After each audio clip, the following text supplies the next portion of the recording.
Hi friends, ഞാനിന്ന് വന്നിരിക്കുന്നത് VITയുടെ കുറച്ച് വിശേഷങ്ങളുമായിട്ടാണ്. ഞാൻ ഇതിന് മുമ്പേ VITയുടെ ഒരു വീഡിയോ ചെയ്തിട്ടുണ്ടായിരുന്നു. ഞാനന്ന് പറഞ്ഞായിരുന്നു എൻ്റെ മകൻ VIT ചെന്നൈയിലാണ് പഠിക്കുന്നത് എന്നുള്ളത്. അപ്പോൾ അതിൽ ആ വീഡിയോയ്ക്ക് നല്ല റെസ്പോൺസായിരുന്നു ലഭിച്ചിരുന്നത്. ഒരുപാട് ഡൗട്ടുകൾ വന്നു. എനിക്കറിയുന്നതിനെല്ലാം തിരിച്ച് ഞാൻ റിപ്ലൈ കൊടുത്തിരുന്നു. അപ്പോൾ അതിൽ കുറച്ച് കുട്ടികൾ ചോദിക്കുന്നുണ്ടായിരുന്നു, എങ്ങനെയാണ് അവിടെ അഡ്മിഷൻ കിട്ടിക്കഴിഞ്ഞാൽ പിന്നെ ബാക്കിയുള്ള കാര്യങ്ങളൊക്കെ എങ്ങനെയാണ്, എന്നാണ് ചെല്ലേണ്ടതെന്നൊക്കെ ഉള്ളതും, പിന്നെ അവിടെ ചെന്ന് കഴിഞ്ഞാൽ ഫസ്റ്റ് ഡേ എങ്ങനെയായിരിക്കണം, അങ്ങനെ കുറച്ച് ഡൗട്ടുകൾ ചോദിച്ചിട്ടുണ്ടായിരുന്നു.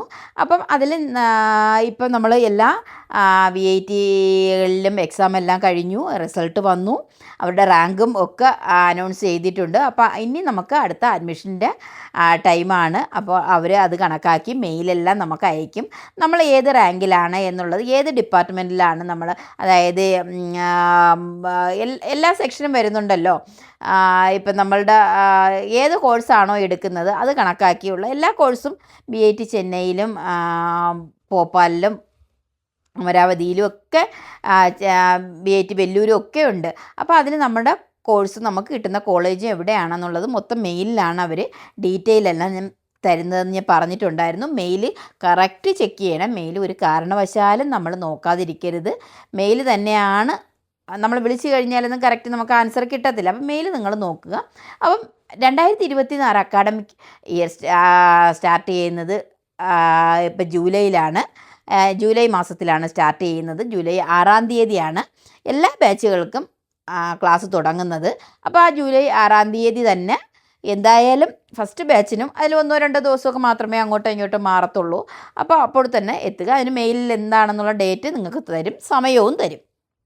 അപ്പോൾ ആ സമയത്ത് നമ്മൾ കുട്ടികളെ അവിടെ എത്തിക്കുക. അവിടെ എത്തുമ്പോൾ അവർ ഹോസ്റ്റലിൽ ആണ് വരാൻ പറയുമ്പോൾ അവിടെ ഒരു ഇൻഡക്ഷൻ പ്രോഗ്രാം ഉണ്ടാവും. ആ ഇൻഡക്ഷൻ പ്രോഗ്രാം അറ്റൻഡ് ചെയ്യുക. അതേപോലെ തന്നെ ഒരു EPT ടെസ്റ്റ് കാണും. അത് ഒരു ചെറിയൊരു ടെസ്റ്റാണ് EPT ടെസ്റ്റ്. അപ്പോൾ അതിൻ്റെ ഷെഡ്യൂളും എല്ലാം മെയിലിൽ വരും. അപ്പോൾ അത് കുറച്ച് കുട്ടികൾ പാസ്സാവും, കുറച്ച് അത് പാസ്സായില്ലെന്നും പറഞ്ഞ് അങ്ങനെ വലിയ ഇഷ്യൂ ഒന്നും ഉള്ളതല്ല. അത് കോളേജിൻ്റെ ഒരു സിസ്റ്റമാണ് ഈ EPT ടെസ്റ്റ്.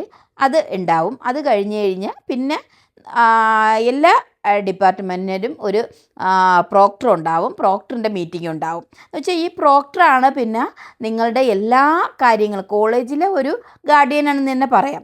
ഈ പ്രോക്ടറാണ് നിങ്ങളുടെ ലീവ്, പിന്നെ അതുപോലെ എക്സാമിൻ്റെ കാര്യങ്ങൾ, വേണ്ട ഹെൽപ്പുകളെല്ലാം ചെയ്തു തരുന്നത് ഈ പ്രോക്ടറാണ് നിങ്ങൾ എപ്പോഴും കമ്മ്യൂണിക്കേറ്റ് ചെയ്യേണ്ട ഒരാൾ. കോളേജിൽ ഇപ്പം നിങ്ങൾക്ക് നാട്ടിൽ പോകണം, അല്ലെങ്കിൽ വെക്കേഷന് പോകണം, വേറെ എന്തെങ്കിലും ഹെൽപ്പ് വേണമെന്നുണ്ടെങ്കിൽ പ്രോക്ടറിൻ്റെ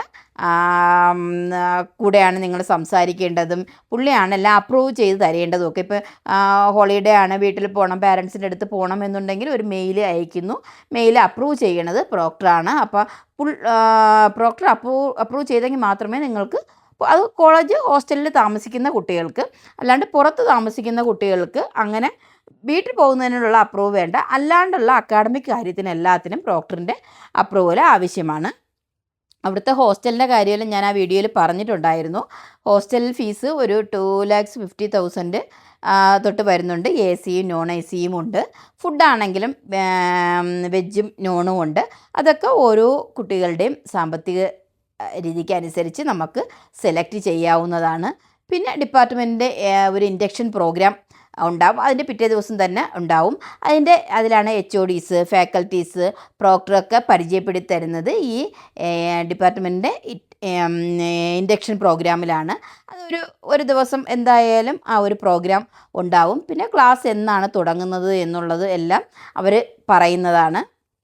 അക്കാഡമിക് ബേസ് ചെയ്തിട്ടുള്ള എങ്ങനെയാണ് അവിടുത്തെ ഫാക്കൽറ്റീസ് കാര്യങ്ങളെല്ലാം അവരത് കുട്ടികളെ അറിയിക്കുന്നതാണ്. പിന്നെ പേരൻസിന് വീട്ടിൽ വന്നു കഴിഞ്ഞ് ഇപ്പോൾ അവിടെ കുട്ടികളെ ആക്കി കഴിഞ്ഞ് കഴിഞ്ഞാൽ അവർ സേഫാണ്. അവിടെ പിന്നെ പ്രശ്നങ്ങളൊന്നുമില്ല. കുട്ടികൾ അവർ കൊടുക്കുന്ന നിർദ്ദേശങ്ങളനുസരിച്ച് കുട്ടികൾ അവിടുത്തെ കാര്യങ്ങളെല്ലാം നോക്കി മുന്നോട്ട് പോകുന്നതാണ്.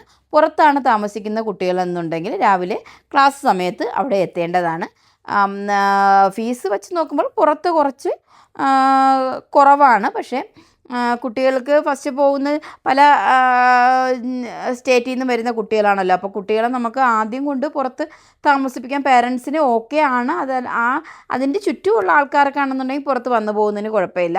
അതർ സ്റ്റേറ്റിലുള്ള കുട്ടികളാണ് വന്ന് അഡ്മിഷൻ എടുക്കുന്നതെന്നുണ്ടെങ്കിൽ ഒരു ഫസ്റ്റ് ഇയറെങ്കിലും കോളേജിൻ്റെ അക്കോമഡേഷനിൽ നിൽക്കുന്നതാണ്. എന്ന് വെച്ചാൽ അവർക്ക് ആ ഒരു കോളേജും അവിടുത്തെ അറ്റ്മോസ്ഫിയറും അവിടുത്തെ ലോക്കൽ ഏരിയ ആയിട്ടൊക്കെ ഒന്ന് പരിചയപ്പെടണമെന്നുണ്ടെങ്കിൽ ഹോസ്റ്റൽ തന്നെയാണ് നല്ലത്. ഒരു വർഷം നിൽക്കുമ്പോൾ കുട്ടികൾ എല്ലാം അവിടെയെല്ലാം ആ ഒരു ലോക്കൽ ഏരിയ ആയിട്ടൊക്കെ ഒന്ന് കുട്ടികളൊന്ന് പഠിച്ചൊക്കെ വരുമ്പോഴത്തേക്ക് അവർക്ക് പിന്നെ സൗകര്യം പോലെ ചെയ്യണമെന്നുണ്ടെങ്കിലും പേരൻസ് പോയി അത് എന്താണെന്നുള്ള റീസൺ കൊടുത്ത് അവരുടെ അപ്രൂവലെല്ലാം മേടിച്ചതിന് ശേഷം മാത്രമേ അവരെ പുറത്തോട്ടാണെങ്കിലും അവരെ അനുവദിക്കത്തുള്ളൂ. അപ്പോൾ ഇത് നമുക്ക് ആദ്യം അഡ്മിഷൻ എടുക്കാൻ പോകുമ്പോൾ തന്നെ തീരുമാനിക്കാം, കുട്ടിയെ അവിടെ നിർത്തി പഠിപ്പിക്കണോ അല്ലെങ്കിൽ പുറത്ത് ഹോസ്റ്റലിൽ അല്ലെങ്കിൽ PG ഒക്കെ ഉണ്ടാവും അവിടെ നിർത്തണോ എന്നുള്ളത് നിങ്ങൾ ഈ കോളേജിൽ പോകുന്ന മുമ്പേ തീരുമാനം എടുക്കണം. അല്ലാണ്ട് അവിടെ ആക്കിയിട്ട് പിന്നെ ഉടനെ മാറ്റാമെന്ന് വെച്ച് കഴിഞ്ഞാൽ നടക്കില്ല. ആ ഒരു വർഷം എന്തായാലും കുട്ടി അവിടെ കണ്ടിന്യൂ ചെയ്തിരിക്കണം. അതിന് കുറേ റൂൾസ് ആൻഡ് റെഗുലേഷൻസൊക്കെ അവർ പറയുന്നുണ്ട്. അപ്പോൾ അതെല്ലാം നമ്മൾ പാലിക്കണം. അപ്പോൾ അങ്ങനെയൊക്കെയുള്ള കുറച്ച് ഡോക്യുമെൻറ്റ്സും കാര്യങ്ങളൊക്കെ നമ്മൾ ചെയ്യേണ്ടതായിട്ടുണ്ട്. പിന്നെ അതേപോലെ ഹോസ്റ്റലിൽ ആണെന്നുണ്ടെങ്കിൽ ഈ അവിടെ വെയിറ്റൊക്കെ റെഡിയാക്കി കൊടുക്കേണ്ടതുണ്ട്. അതുകൊണ്ടാണ് ഞാൻ പറഞ്ഞത് ഹോസ്റ്റലിൽ എടുക്കുന്ന സമയത്ത് പേരൻസ് എന്തായാലും ഇതൊന്ന് ആലോചിച്ചതിന് ശേഷം മാത്രമാണ് കൺഫേം ചെയ്യേണ്ടത്.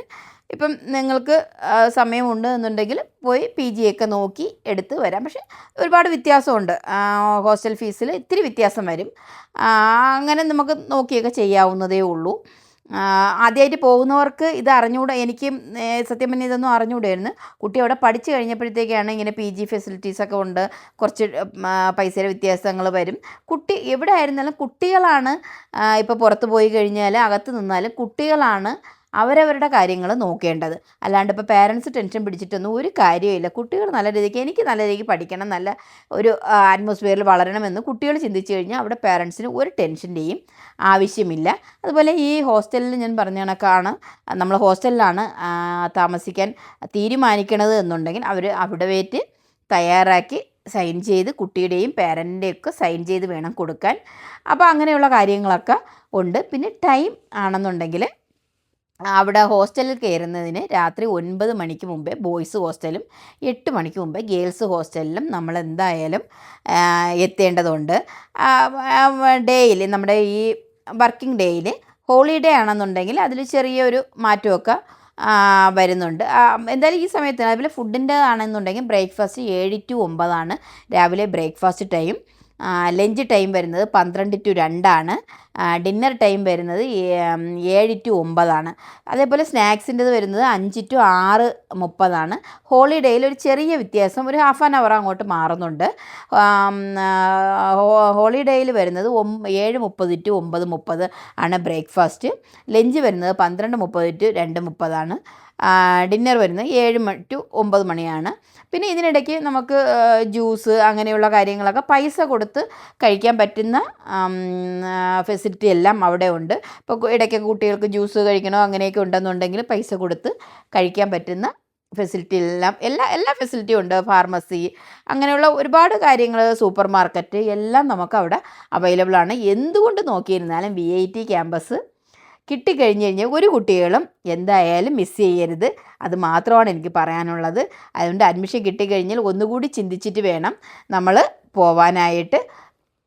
എന്തുകൊണ്ട് നോക്കിയിരുന്നാലും ഒരു പ്രീമിയം ക്യാമ്പസ് തന്നെയാണ് VIT. അഡ്മിഷൻ കിട്ടിക്കഴിഞ്ഞാൽ ആരും അത് മിസ് ചെയ്യരുത്. Okay, by.